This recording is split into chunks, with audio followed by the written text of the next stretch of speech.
This is the book Winchee, Mission Stories of Colin and Melva Winch by S Ross Goldstone. The true adventures of missionary pilots and nurses in the South Pacific, as retold to the children of Watertown SDA Church. I'm your storyteller, Austin Bacchus. Let's go! Today's chapter is entitled The Day God Spoke. June 1, 1966 had been a busy day for Colin, having flown from Goroka to Kainantu and then to Lae, where he spent time shopping before taking passengers and goods to Menyama late in the afternoon. It was a bumpy flight, and despite solid crosswinds, Colin made a safe landing and quickly unloaded passengers and goods. Nightfall was 1 hour away, and the flight time from Menyama to Kainantu was 35 minutes, so Colin anticipated this would give him plenty of time for the last flight of the day. He restarted the engine and made a careful pre-flight check of all instruments before notifying flight control at Lae that he was about to take off for Kainantu. The weather around the mountains of Papua New Guinea can change quickly and dramatically, and the best time for flying is early in the morning. By mid-afternoon, heavy cloud and thunderstorms can build up, producing rain squalls and poor visibility, making flying hazardous. When flying in adverse weather, it's always wise to have the option of aborting the flight and returning to the point of your departure. Pilots describe this as keeping the back door open. It's critical that such a decision be made at the most appropriate moment.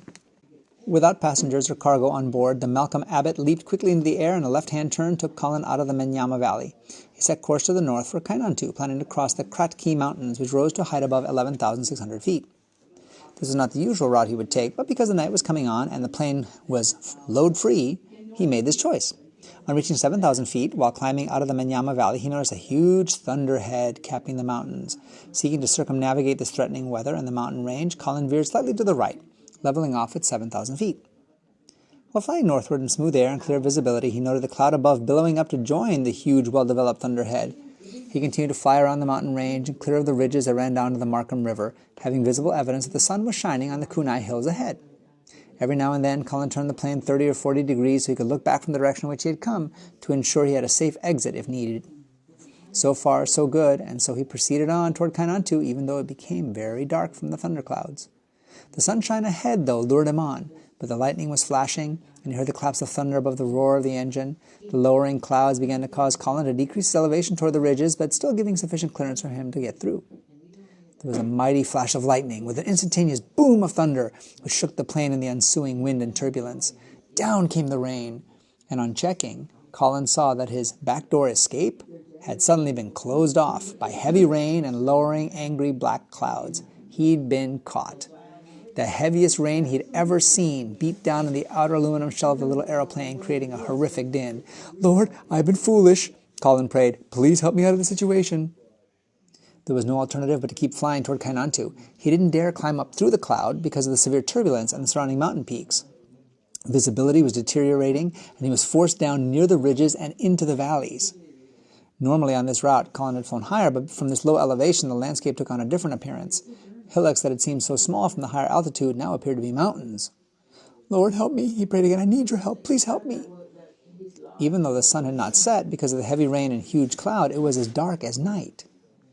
Instrument lights were turned on, and he continued to fly on, weaving through the valleys, hopping across ridges, then down into the next valley.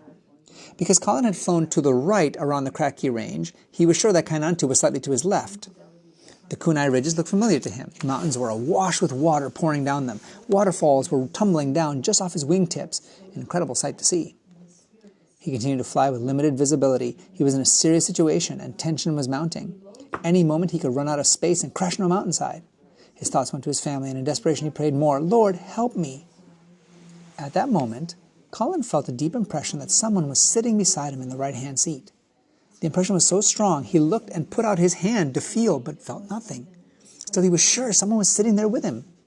Then he heard what seemed to be a voice say, "Turn to the right."